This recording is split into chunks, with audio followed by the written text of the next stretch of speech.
Well, welcome to our Jacob's Porch alumni and student conversations to catch up with one another here in kind of our low tech way of being the Jacob's Porch office. Today, we're glad to have on with us Cedric Gegel, proud graduate of Capital University, Jacob's Porch alum and resident from 2017 to 2019. We're in his second year. He was joined by his lovely wife, Sarah.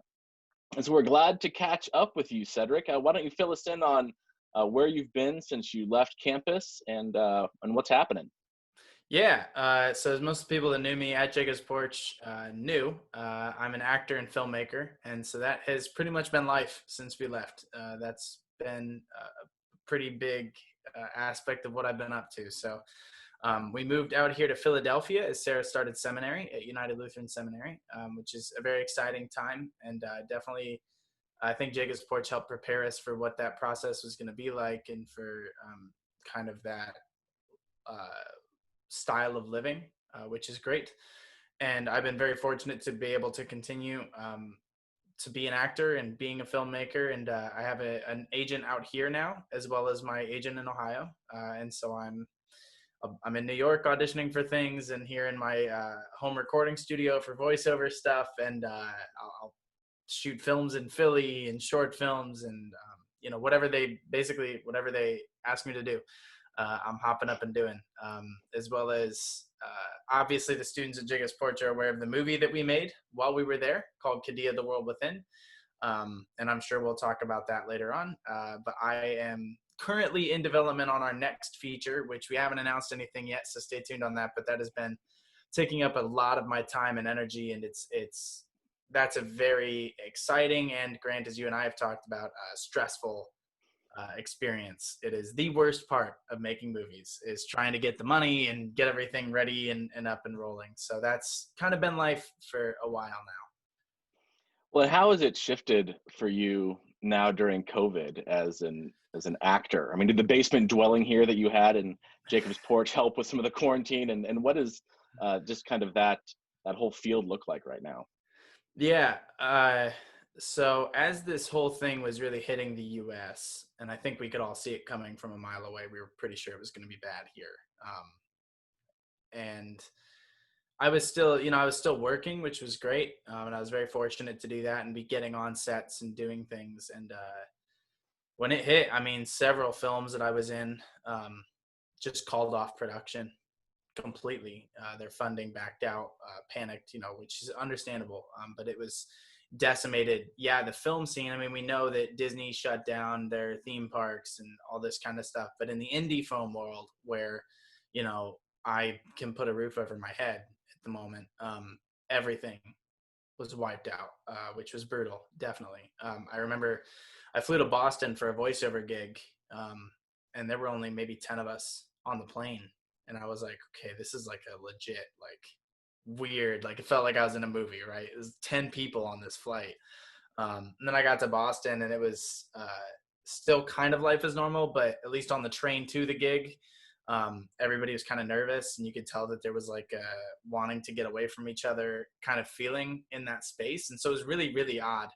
And then flew back, and that weekend after that, I did a shoot in a studio on like a green screen shoot, which was really cool. But I kind of realized that day that was going to be my last time on set for quite a while, because the thing that I was going to shoot the next week had already been called off, and they had talked about calling off that shoot. And I feel fortunate that I got to kind of take that day and kind of say goodbye to that space, and definitely miss it. So I've been doing more voiceover stuff recently, started a podcast of my own, where I interview filmmakers and actors and stuff. And so that's been fun. But I think luckily for me, it has given me time to focus on some of the more intricacies of acting and get back to the basics of auditions and spend more time working on screenwriting and getting some of the scripts that I just haven't had time to tackle, get those done, and also just reconnect with other creatives and other filmmakers, and enjoy that time too. Yeah, as you and I have talked, I mean, you really are using this time of quarantine to hone your skills, to learn a new language for a part, and to really prepare for what comes next and this exciting film you're working on. You know, you mentioned Kadia, The World Within, your first major film that was shot here at Jacob's Porch in part. Hmm. And why don't you tell us a little bit about that experience? Yeah, that experience is the right word. I have described it recently with a couple of people that were on the team that are joining us for this next film. I said Kadia was an incredible adventure that I never want to take again, and it was brutal and incredible and fulfilling and exhausting, and it was all of those things and so much more. I mean, we shot a feature film in 13 days of principal photography, which was stupid, and I don't know how we survived. But we survived by the grace of God, and you could really, to me, I could see God working in that. You know, the fact that we kind of pulled together some of the last minute financing, really at the last minute, and like getting Corbin Burnson, who's I've been a fan of his for a long time. I grew up watching Psych.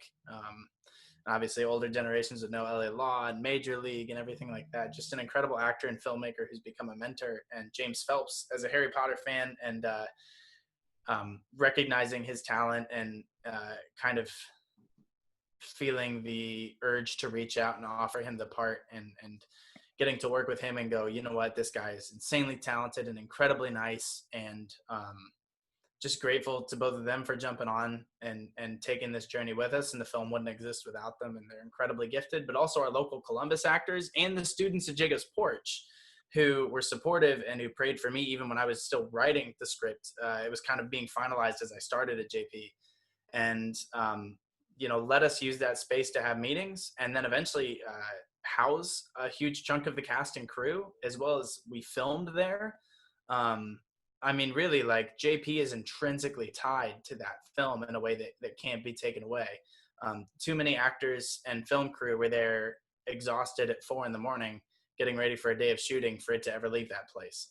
So Jacob's Porch is very present in that. I know, like, some of your sermons that you would give kind of worked their way into the script, and I'm happy that it's also present in this next film too. That the ideas of humility, vulnerability, and dignity have worked their way into the next film, and that faith being made whole in community has worked its way into the next film, and that unknowing the revealed God has worked its way into the next film. So the rule is present; it's still living, and it's being spread, which is great.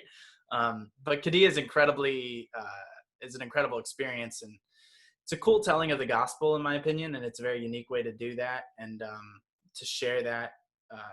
And just amazing that we were able to combine local talent with some big names and some big talent and big hearts, and everybody was great to work with.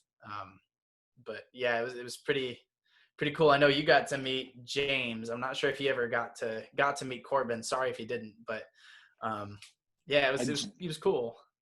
Yeah, you know, I just missed Corbin. I think we were out of town. But Yeah. when we got back in town, it was fun to come in to Jacob's Porch every day into the office and just have cast and crew and food Right. everywhere, you know, sleeping on couches, waking up, shooting all day, coming back, crashing at our place. And then, of Right. course, you know, we had all the fandom of people wanting to meet James Phelps. And I had to keep saying, remember, his name's not Fred Weasley. He's a real guy. Yeah. This is his Yeah. name. You And of know? course, when we're on film sets, right, like, people are working, and we strove to make sure for both James and Corbin that they were treated professionally and not just like mobbed by people. But I do know at one point we were having dinner down in the basement, and John McAllister and Elizabeth had a question for me, which is absolutely okay. I'm still on staff at the ministry, right? And so they came down to ask me something about the ministry, and I was sitting across from James, and of course they know who he is, right? And they didn't know they were right behind him, and so they asked me the question or whatever, and I turned, and I just remember James looking up at me and being like, "They don't know I'm here, right?" Like, they just almost like wanting to play a prank on them.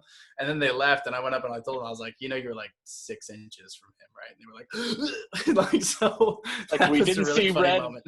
Right, we didn't see Yeah, red hair. No, his hair is not red. It's, you know, yeah. more brown and it was So longer.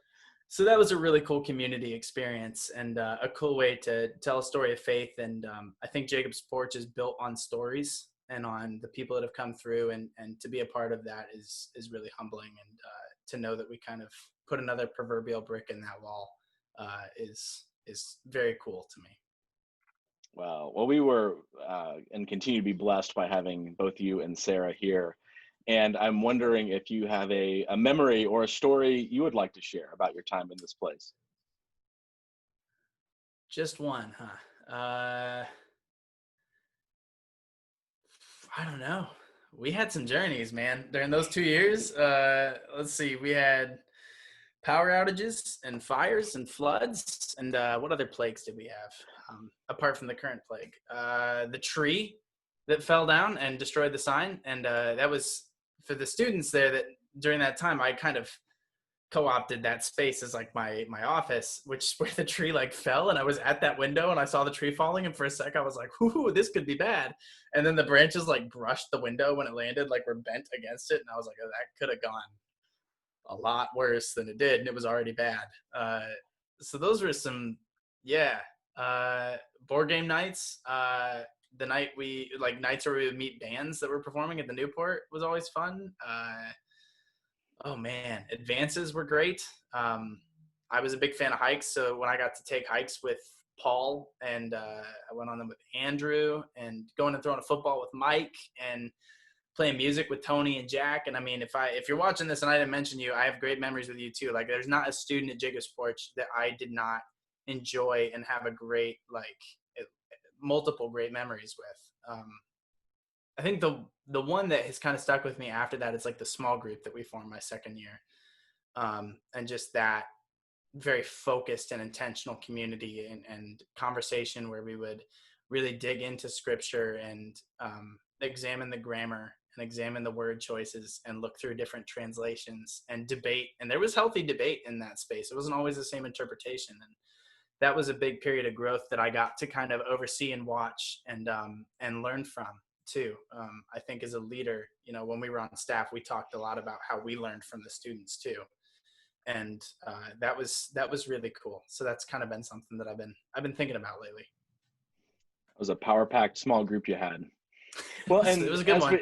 It was. And as kind of we wrap up here, maybe just tell us what's next for you. And I understand there's been a distribution kind of deal with Kadia, and I don't know how much you can share about that, but if there's anything you could share, maybe you could tease the audience here a little bit. Yeah. Hey, Ani, you're stupid. Oh, you meant the other kind of tease. Yeah. You meant with the, oh, my bad. So yeah, with Kadia specifically, we have had a distribution deal. It was kind of anticipated that it would be out, but obviously with coronavirus, that kind of shut down all of California, let alone Los Angeles, where they were handling a lot of that stuff. So completely understandably, they chose to kind of push it back to later this summer or maybe early fall, which we totally understand. And we actually think it's probably going to give us, more time and more like we can really focus that release with them in partnership. And so we will be coming out on DVD as well as TV and streaming. So you'll be able to find us all over. I can't tell you where, when, but I know certain people, there's a test run happening now, and I can't tell you where it is or anything like that. I don't know. We're not really supposed to know because it's supposed to give us data, but you can get a limited edition of the DVD out there right now. You can get the early one out there and make fun of all your friends because you have it. So that's very exciting, but it will come out later this year, and I'm excited to share it with the world.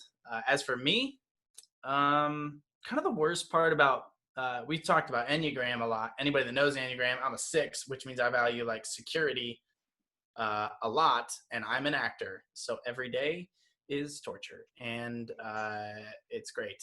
So as for me and what's next, I have no idea. I've auditioned for a bunch of films, and some have offered parts and others haven't, and some are here and some are out in California and some are in Texas and some are in Ohio. And so I don't know. I'll go where they tell me to, and I'll say the words that they wrote for me. And hopefully we'll be rolling into production on this next feature that I'll be directing in the fall. We've got to raise the money, which is a whole process. And if you're watching this and you have like $700,000 that you're just kind of chilling with, hit me up. Like I'll find something to do with it.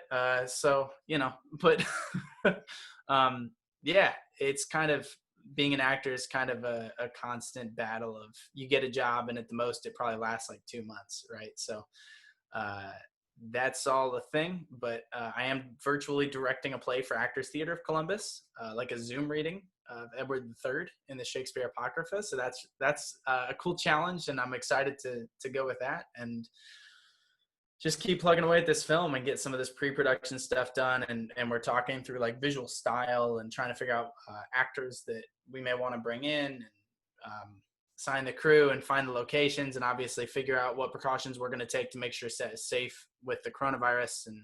And can we shoot in September safely? And if so, everybody's going to have masks. And how do we implement social distancing on a film set? And making sure the food is safe. And there's a lot to think about. So I'm glad that we kind of actually have this time to walk through all that now, instead of in pre-production in August or whatever, trying to hammer out all that stuff. So trying to make the best of a bad situation over here, and doing what we can. But I know that I'm lucky to have things to do as an actor, and I really try to, in the moments where I'm stressed, I try to not take it for granted that I've seen a lot of really gifted actors have to move on to other things, far more gifted than I am. And I'm very grateful that I get to keep doing it. Well, thanks for sharing that, Cedric. And know that we here at Jacob's Porch will continue to pray for you and Sarah. And your name is still mentioned here in the hallways from time to time. So you are remembered well. And it's been so good to see you again and to catch up. And I just want to thank you for being on.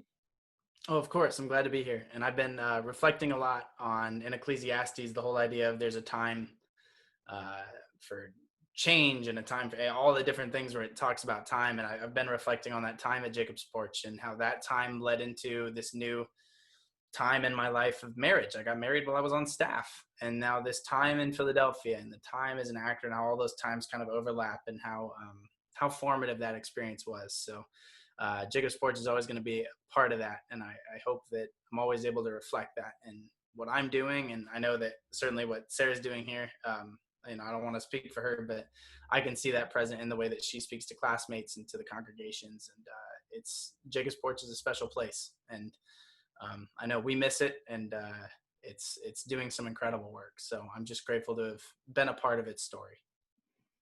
Speaking of stories too, the orange couch, keep that going. Never give up on the orange couch. Love that. You had a lot of adventures on campus, having students tell you their story on that orange couch. Never a dull moment. Nope.